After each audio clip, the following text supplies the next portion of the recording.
1822년 독일에 하인리 슐리만이라는 목사의 아들이 있었습니다.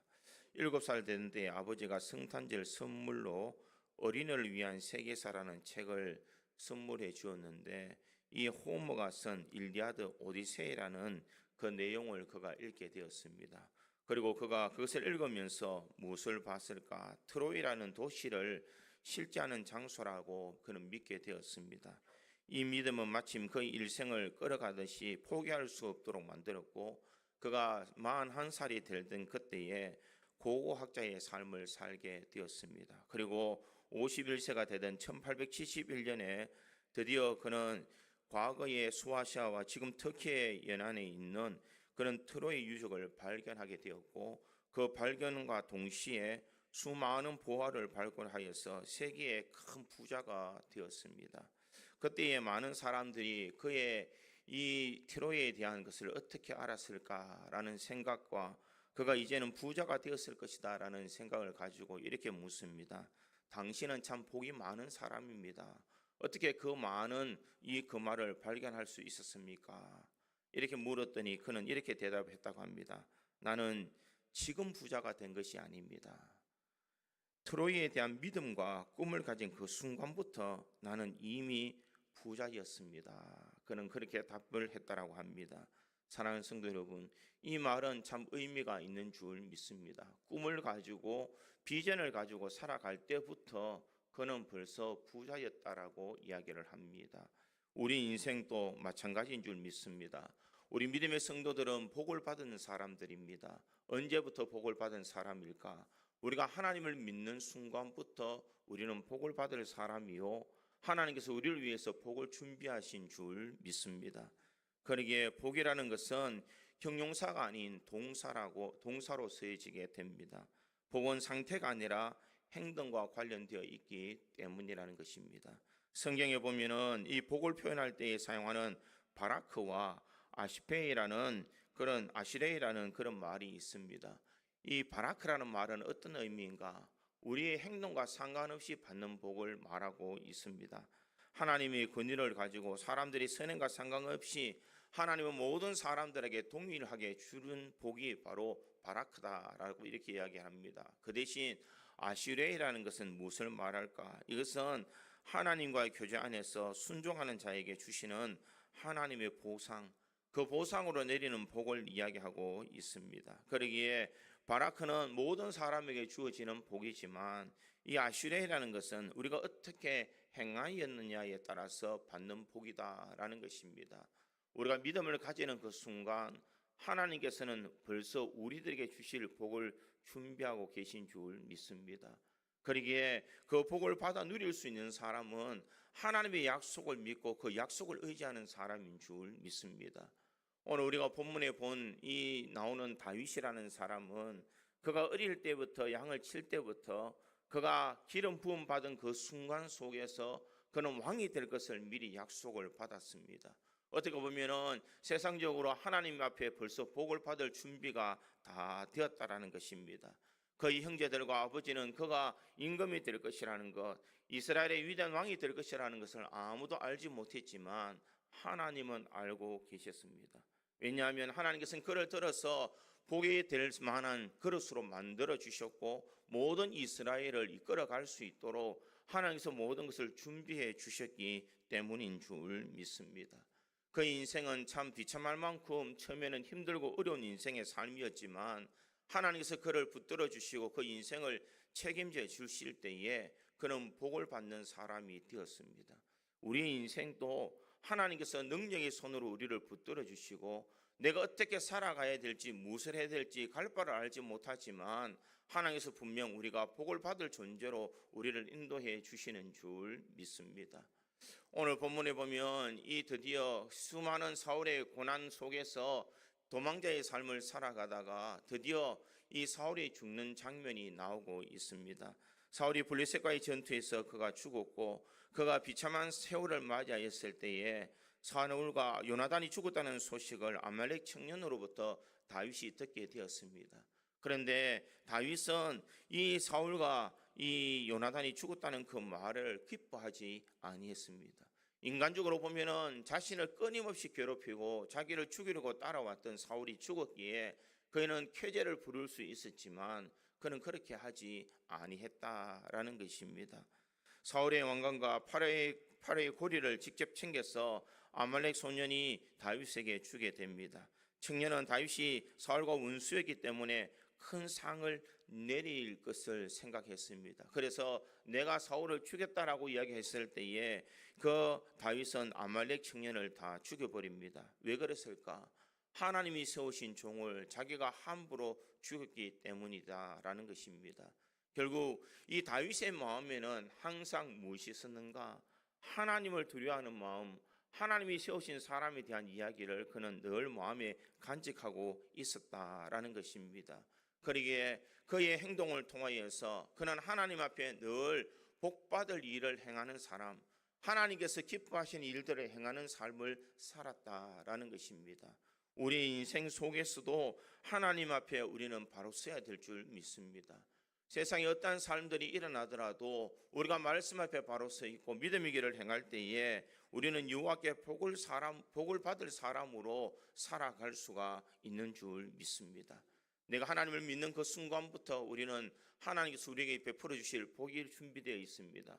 그렇다면 우리가 어떻게 해야 복을 받을 수 있는 삶을 살아갈 수 있을까? 저는 오늘 본문의 말씀을 통하여서 이것을 한번 생각해 보므로 우리 구지 장로교에 있는 모든 성도들이 하나님 앞에 복을 받을 사람으로 살아가는 저와 여러분이 되어서 이 땅에 누리는 복뿐만 아니라 하늘의 복도 소유할 수 있는 저와 여러분이 되기를 주님의 이름으로 축원드립니다. 첫째로 여호와께 복을 받을 사람은 매사에 하나님 앞에 기도하는 사람입니다. 오늘 보면 1절에 있는 말씀에 보니 이렇게 기록합니다. 그 후에 다윗이 여호와께 물어 가로되 내가 유다 한 성읍으로 올라가리이까? 여호와께서 가라사대 올라가라. 다윗이 가로되 어디로 가리이까? 가라사대 헤브론으로 갈지니라. 이렇게 말하고 있습니다. 사울이 죽은 후에 지금 도망자의 삶을 살아가던 다윗이 이제 내가 어디로 가리이까? 라고 하나님 앞에 묻는 것을 볼 수가 있습니다. 내가 유다 한 성으로 올라가리까? 하나님께서 올라가라 라고 말하고 있습니다. 다윗이 또 묻습니다. 어디로 가리까? 헤브론으로 갈지니라. 이렇게 말하고 있습니다. 지금 다윗은 자신의 삶에서 지금 어디로 가야 될지 또 어느 장소로 가야 될지를 구체적으로 하나님 앞에 묻는 것을 볼 수가 있습니다. 내 의지대로, 내 생각대로, 내 방법대로 살아가는 것이 아니라 내 인생의 길을 인도해 주시는 그 하나님께서 나를 어디로 이끌어 주실까라는 것을 그는 먼저 생각했다라는 것입니다. 그러기에 내가 지금 살아오는 모든 순간순간 속에서 하나님께서 나를 인도해 주셨는데, 그렇다면 사울이 죽었던 이후에 나는 지금 어디로 가야 될까? 그는 하나님 앞에 유다 한 성읍으로 갈까요? 라고 물었더니 하나님께서 그렇게 가라라고 이야기를 합니다. 유다 성읍 어디로 갈까요? 라고 물었더니 자신의 고향 베들레헴으로 가라는 것이 아니라 그는 헤브론으로 하나님께서는 가라라고 명령하고 있습니다. 헤브론은 어떤 곳인가? 헤브론은 기랏 아르바라고도 말하는데 유다 지역의 중심지였습니다. 그는 예루살렘에서 약 40km 떨어진 그는 성읍이었고 다윗이 친분이 두터운 장로들이 그곳에 살고 있었으며 과거에 헤브론은 갈렙이 아낙 자손들을 쫓아내고 충복했던 요새와도 같은 그런 도시였습니다.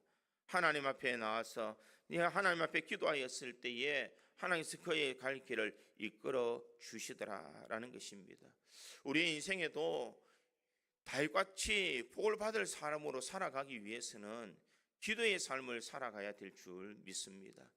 하나님 앞에 여쭙는 그런 마음, 내 삶에 내 인생에 어디로 가야 될지를 갈 바를 알지 못할 그때에 하나님 앞에 내가 어디로 갈까요? 라고 물을 수 있는 믿음이 있는 성도가 하나님의 인도하시는 은혜를 경험할 수가 있는 줄 믿습니다. 그러기에 우리는 하나님의 뜻을 구하는 기도의 삶을 살아야 됩니다. 많은 사람들은 내 뜻을 기도함으로써 하나님의 마음을 바꾸려고 생각할 때가 많습니다. 내가 가지고 싶은 것, 내가 원하는 것, 그렇게 되기를 원하는 마음으로 우리가 기도할 때가 많습니다. 그것은 옳지 않는 기도입니다. 기도라는 것은 내 뜻을 하나님 앞에 관철시키는 것이 아니라 하나님의 뜻을 내가 분별하여 그 말씀에 순종하는 것이 바로 기도다라는 것입니다.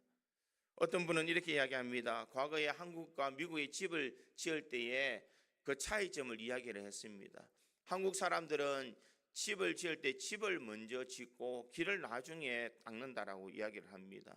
지금은 그렇지 않습니다. 그렇지만 과거에는 그랬다라는 것입니다. 그래서 과거에 촌의 집에 가면은 전부 다 이 길이 조그만 오솔길로 꼬불꼬불하게 되어 있는 것을 볼 수가 있습니다. 그런데 미국 사람들은 먼저 길을 닦고 집을 짓는다라고 그렇게 이야기를 합니다. 그래서 이 길을 갈 때에 큼직큼직한 도로가 끼어 있어서 이 교통에 불편함 없이 집으로 갈 수 있더라라는 것입니다. 기도는 무엇인가? 바로 도로와 같은 의미입니다. 우리가 무슨 일을 이룰 때에 먼저 도로를 닦고 난 뒤에 집을 세우면 편리한 것처럼 우리가 먼저 하나님 앞에 기도하고 내 인생에 문제가 있을 때에 주님 앞에 아뢰면 주님께서 내가 구하는 모든 기도의 소망에 응답을 주시는 줄 믿습니다. 기도는 아무것도 없을 때에 먼저 내가 기도하고 일을 시작할 그때에 하나님께서는 역사해 주시는 줄 믿습니다. 그러기에 기도는 내게 문제가 있을 때에 내가 원하고 소망하는 것만 있을 때에 구하는 것이 기도가 아니라는 것입니다. 기도라는 것은 내가 원하든 원하지 않든 먼저 하나님 앞에 은혜에 감사하고 하나님을 찬양하는 기도를 올려드릴 때에 우리의 인생에 문제가 일어나고 우리의 소망이 있을 그때에 주님 앞에 간구한 그 기도의 순간에 하나님께서 응답으로 역사해 주시는 줄 믿습니다. 그러기에 하나님의 뜻을 묻는 습관, 하나님의 뜻이 무엇인지, 하나님께서 나에게 원하는 길이 무엇인지를 먼저 생각하며 기도하는 사람이 복을 받을 수 있는 사람인 줄 믿습니다. 그러기에 하나님의 뜻을 바라보며 하나님의 인도하심을 의지하며 하나님께서 나에게 어떻게 내 인생을 이끌어 갈지를 우리가 간구하며 주님 앞에 나아간다면 하나님께서 베풀어 주시는 크고 놀라운 은혜가 우리 믿음의 성도들의 삶에 분명 나타나는 줄 믿습니다. 게리 스몰리라는 분이 관계 DNA라는 책을 썼습니다. 이 책에 보면은 사람은 소유를 위해서 태어난 것이 아니라 관계를 위해서 태어난 존재다라고 그렇게 이야기합니다. 그리고 그는 날마다 이런 관계를 위해서 하나님 앞에 이런 기도를 드린다라고 소개하고 있습니다. 첫 번째는 이 세상의 모든 기대의 수준을 가능한 제로로까지 낮추면서 하루를 시작하도록 기도했습니다. 마음을 완전히 비운 상태에서 하루를 시작해 달라고 기도했습니다. 이렇게 이야기합니다. 내 욕심, 내가 바라는 것, 내가 원하는 것을 다 내려놓고 내 마음이 제로가 될 때에 하나님 앞에 기도한다는 것입니다. 하나님, 내 인생에 내가 원하는 것이 무엇인지, 아니 하나님의 뜻이 무엇인지를 알게 해주십시오. 하나님의 뜻을 분별할 수 있는 마음을 허락해 달라라고 먼저 그렇게 기도로 준비했다는 것입니다. 두 번째는 일어나는 일을 하나님께 허락하신 것으로 받아들이도록 기도했습니다. 나에게 지금 오늘 하루를 살아가면서 내 삶에서 일어나는 모든 일은 내 뜻이 아니라 하나님의 계획과 하나님의 섭리인 줄 나는 믿습니다.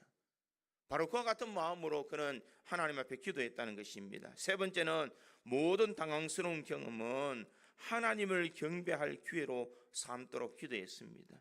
예기치 않는 당황스러운 일들, 문제가 일어날 때에 왜 나에게 이런 일들이 일어났을까? 그는 하나님을 더 의지하고 하나님 앞에 더 기도할 기회를 삼았다라는 것을 말하고 있습니다. 네 번째, 하나님께서 안에서의 안식을 누리면서 하나님이 무엇을 하라고 하시든지 묻는 기도를 드렸다라고 그렇게 이야기합니다.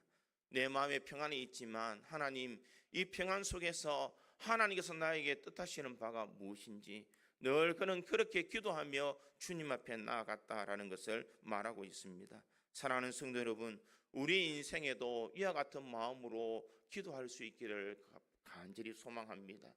내 마음을 먼저 비우고 아버지의 뜻이 무엇인지를 우리가 생각하며 내 삶에 어떤 일들이 일어나더라도 이것은 하나님께서 나에게 주시는 일이요 하나님께서 계획하고 섭리하신 일이라는 것을 우리가 받아들이며 당혹스러운 일들을 당할 때에 하나님께서 지금 나에게 하나님 앞에 더 기도하라는 의미로, 하나님을 더 의지하려는 그런 의미로 나에게 이런 어려움을 주셨다라는 것을 기억하며 주님 앞에 매달리는 삶을 살아야 됨을 말하고 있습니다.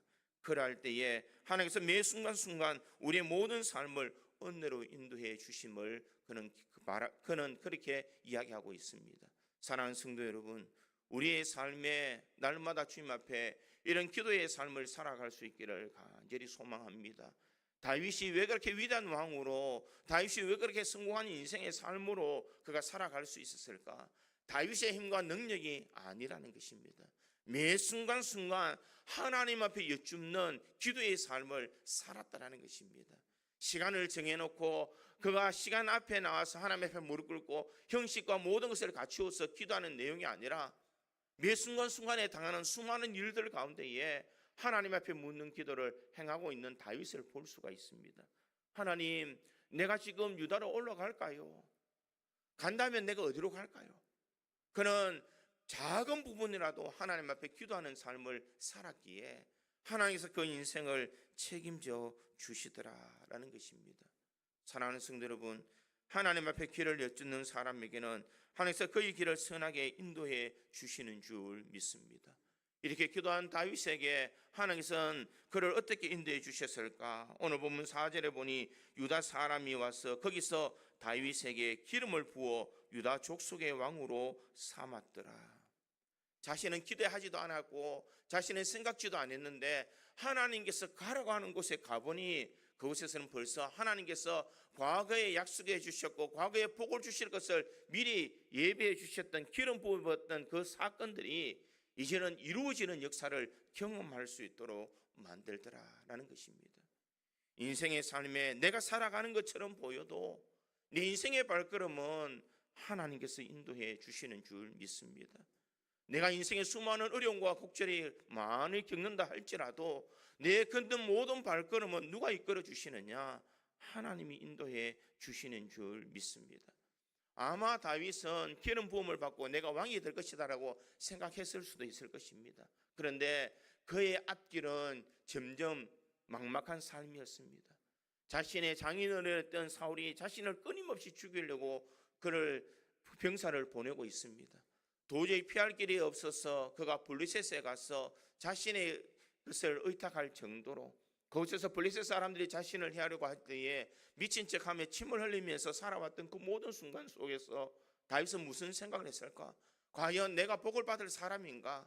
과연 하나님께서 나에게 기름 부음 받는 그런 일들이 이루어질까라고 생각했을 것입니다. 그러나 하나님께서는 그 모든 과정도 하나님께서 인도해 주시더라는 것입니다. 그리고 마지막 하나님께서 사울이 죽었을 때에 유다로 가서 헤브론으로 가라라고 했을 때에 과거에 잊혀졌던 하나님의 그 약속, 복을 주실 것을 약속하셨고 임금이 될 것을 약속해 주셨던 그 하나님의 그 놀라운 은혜가 이루어지는 역사가 나타나게 되더라라는 것입니다. 사랑하는 성도 여러분, 다윗이 왕이 되려고 노력한 것이 아니라 하나님께서 그를 들어 왕으로 삼아 주셨습니다. 다윗이 복을 받을 삶을 살아간 것이 아니라 하나님께서 복받을 인생으로 그를 인도해 주신 줄 믿습니다. 우리 인생도 하나님께서 우리가 복을 받을 사람으로 우리를 인도해 주시는 줄 믿습니다. 우리가 이와 같은 복을 누릴 수 있도록 우리가 매사에 기도의 삶을 살아갈 수 있기를 간절히 소망합니다. 하나님, 내가 어떤 일을 가야 될지 무엇을 해야 될지 갈 바를 알지 못하지만 하나님께서 내 길을 인도해 주십시오.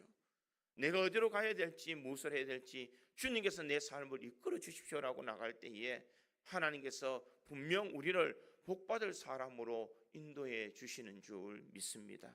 약속의 말씀이 성취되어질 수 있도록 하나님은 반드시 역사해 주신다는 것을 기억하고 또 기도를 멈추지 아니함으로써 우리가 복을 받을 수 있는 우리 믿음의 성도들이 되기를 주님의 이름으로 축원드립니다.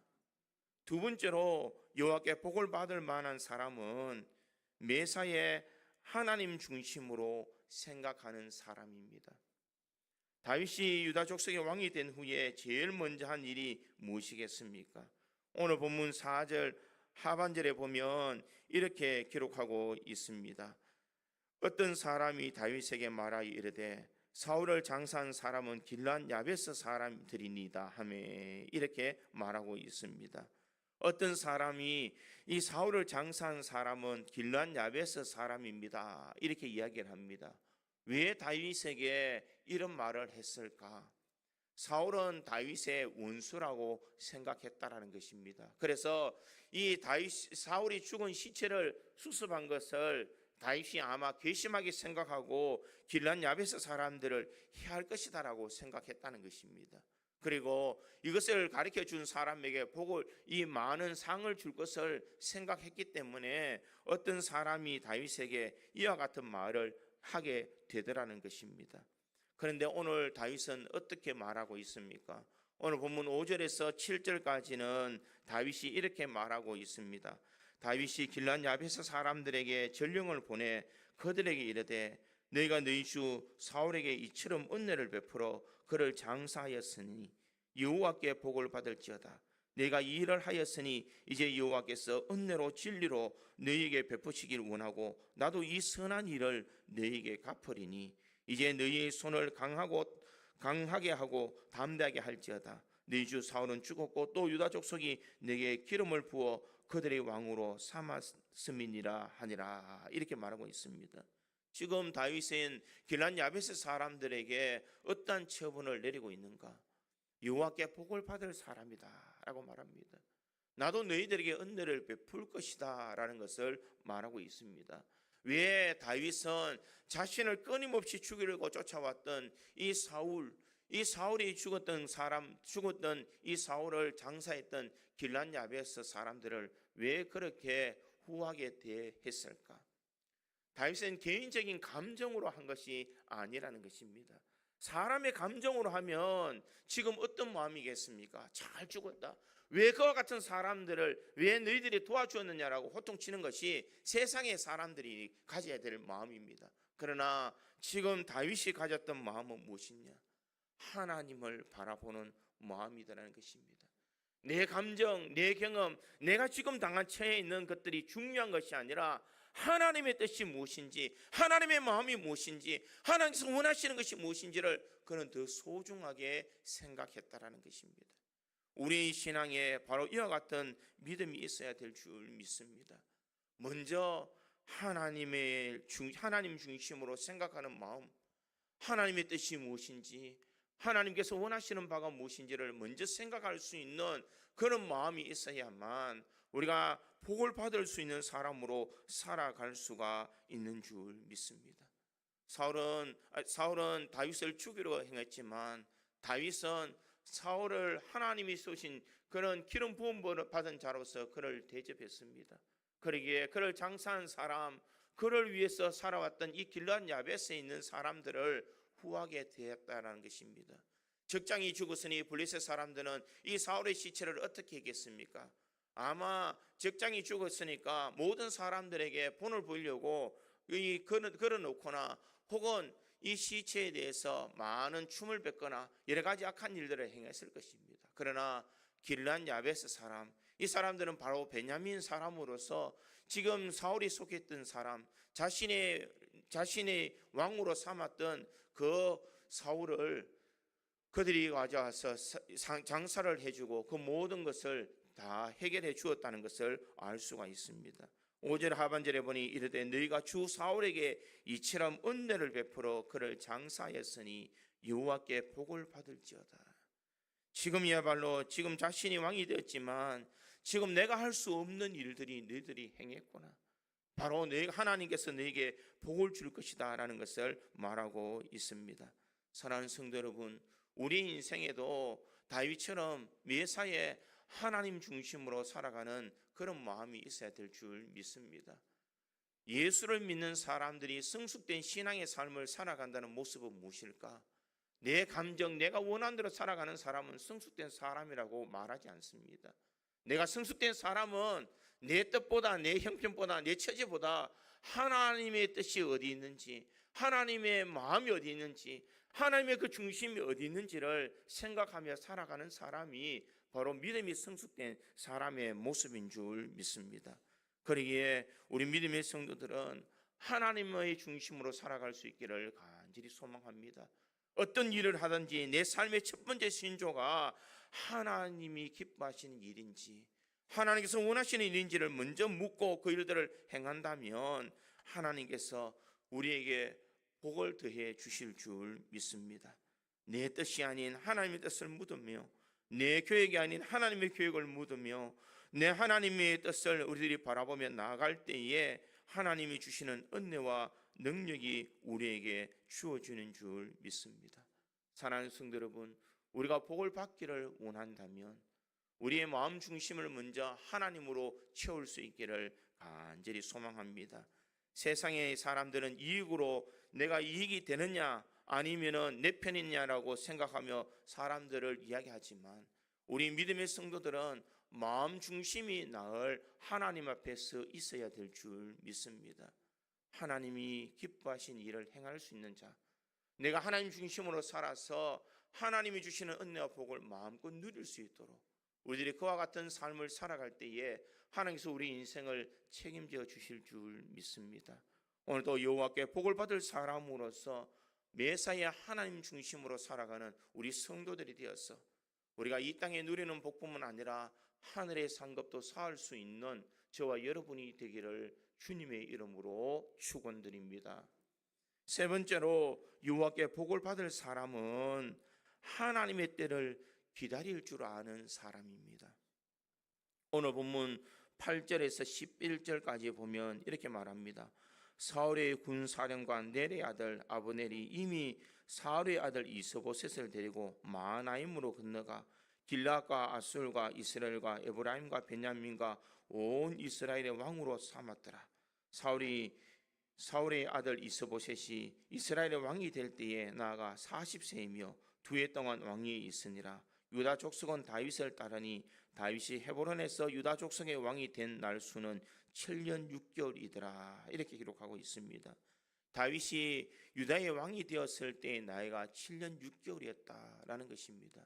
지금 다윗은 유다 족속의 왕이었고 이스보셋은 온 이스라엘의 왕이었다라는 것입니다. 그런데 지금 다윗은 그러한 형편 속에서 그가 왕이 되려고 그가 발버둥 치지 아니했습니다. 저 온 유다를 내가 통일시켜서 내가 이 진정한 이스라엘의 왕이 될 것이라고 그는 생각하지 아니했다라는 것입니다. 그러기에 그는 그 때를 늘 기다리는 삶을 살았습니다. 지금까지 기름 부음 받으면서 유다의 왕이 될 때에도 그는 기다리는 삶을 살았습니다. 하나님의 때가 언제인지, 하나님의 계획이 무엇인지, 하나님의 때가 있을 것인지를 생각하면서 그는 기다리며 있었을 때에 그 때가 참에 그가 유다의 왕이 되었습니다. 이스라엘의 이 통일 왕국을 이루는 왕이 될 때에도 마찬가지입니다. 그가 7년 6개월 동안 그는 기다리는 삶을 살았습니다. 무엇을 기다렸을까? 인간적인 방법으로 살아간 것이 아니라 하나님의 때가 언제 있는지, 하나님의 역사가 언제인지를 그는 의지하며 기다리는 삶을 살았다라는 것입니다.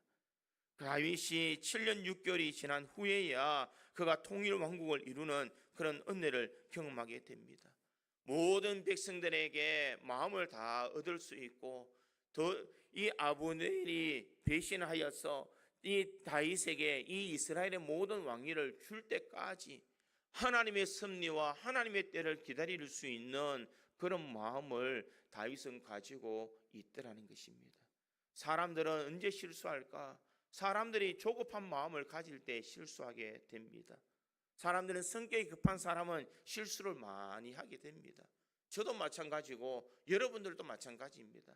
우리가 조급한 일들을 하며 성급하게 일을 하면 모든 일을 그르치게 됩니다. 그러기에 우리에게는 복을 받는 사람으로서 우리의 받은 모든 것을 잘 감당하기 위해서는 다윗처럼 하나님의 때를 기다릴 수 있는 믿음이 있어야 될 줄 믿습니다. 내 때, 내 계획이 아니라 하나님의 때에 하나님께서 어떻게 역사해 주실지를 바라보면서 우리가 믿음의 길을 나갈 때에 하나님께서 내가 상상하지 못하는 방법으로 역사해 주시고 은혜로 인도해 주시는 줄 믿습니다. 그러기에 믿음의 성도들의 삶은 하나님이 인도해 주시는 대로 하나님의 때를 기다릴 때에 그것이 후퇴가 아니라 그것이 전진이 될 수 있고 그것이 하나님의 더 완벽한 은혜를 경험할 수 있는 방법인 줄 믿습니다. 다윗이 자신은 노력하지 아니하고 이 유다의 왕으로서 있었지만 하나님은 그를 어떻게 역사해 주셨을까? 3장 1절에는 이렇게 기록합니다. 사울의 집과 다윗의 집 사이에 전쟁이 오래매 다윗은 점점 강하여 가고 사울의 집은 점점 약하여 가니라. 하나님의 때를 기다릴 때에 하나님께서 어떻게 역사해 주시느냐? 다윗의 집은 점점 강하여지고 이 사울의 집은 점점 약하여지더라. 하나님의 섭리, 하나님의 계획을 바라보면서 하나님의 그 뜻을 바라보는 다윗에게 하나님께서는 점점 강할 수 있는 은혜를 더해 주시더라라는 것입니다. 사랑하는 성도 여러분, 우리 인생에 문제가 있을 때에 우리가 하나님의 때를 기다릴 수 있는 믿음이 있어야 될 줄 믿습니다. 우리가 하나님 앞에 잠잠히 참고 기다리면 하나님의 역사를 경험할 수가 있습니다. 그러기에 시편 기자는 시편 37편 7절에 이렇게 말합니다. 여호와 앞에 잠잠하고 참고 기다리라.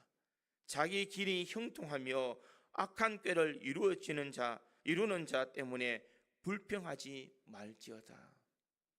하나님의 때를 바라보라는 것입니다. 악한 자들의 죄를 이루는 자 때문에 불평하지 말지어다. 그저 그 때를 바라보며 우리가 참고 기다린다면 하나님께서 분명 역사해 주시는 줄 믿습니다. 지금 당장 나에게 어렵고 지금 당장 나에게 힘들고 지금 당장 나에게 고난이 온다 할지라도 우리가 그 때를 묵묵히 기다리면 하나님께서는 분명 역사해 주시고 은혜 내려 주시는 줄 믿습니다. 하나님은 우리의 마음 중심을 다 알고 계시는 분이십니다.